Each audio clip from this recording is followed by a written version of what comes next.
name is Dara Muthmainnah.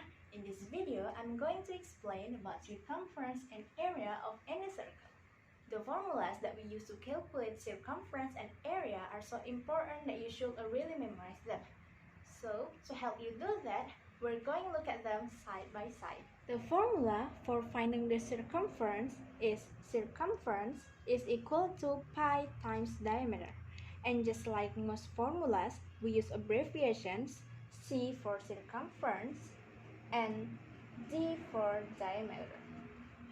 Now, let's see the formula for area. The formula for finding the area of a circle is area is equal to pi times radius squared. Again, we can use abbreviations to make it shorter. A for area and R for radius. Okay, but what does it mean to square the radius? Well, squaring a number just means multiplying it by itself. R squared is equal to R times R. So, our formula is really just area is equal to pi times R times R.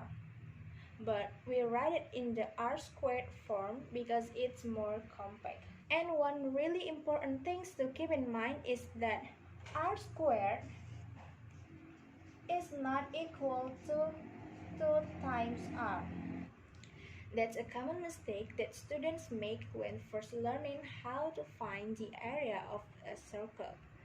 And if we look carefully at both of our formulas, you'll see why. These two formulas have a lot in common. In each of them, you're multiplying pi by part of a circle to find either the circumference or area. In the case of the circumference, you're multiplying pi times the diameter. And in the case of the area, you're multiplying pi times the radius squared. Diameter is just 2 times the radius.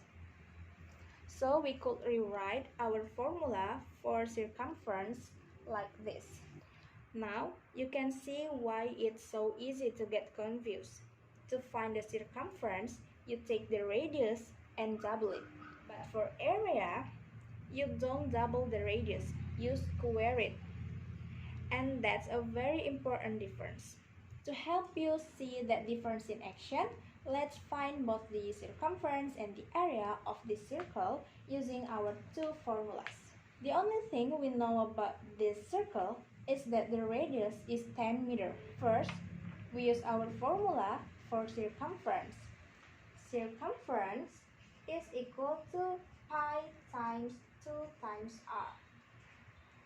So we get circumference is equal to 20 pi meter. So that means that the circumference of this circle is 20 pi meter. And then, let's find the area using our formula. Area is equal to pi times R squared. So, 100 pi meter squared. That's the area of this circle.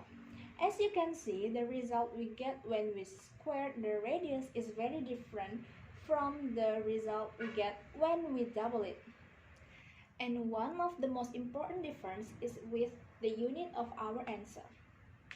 Doubling the radius just gives us the diameter, which is a one-dimensional quantity. So the answer we get from our formula for circumference is also a one-dimensional quantity. But when we square the radius, that gives us square units, which are two-dimensional. That makes sense because area is always a two-dimensional quantity. Remembering that will help you avoid getting these two formulas mixed up. The one that has the radius squared is always for area. Alright, now you know how to find the circumference and the area of any circle. All you need to do is remember the formulas. C is equal to pi times 2 times R and A is equal to pi times R squared. And don't forget to practice using these formulas for yourself.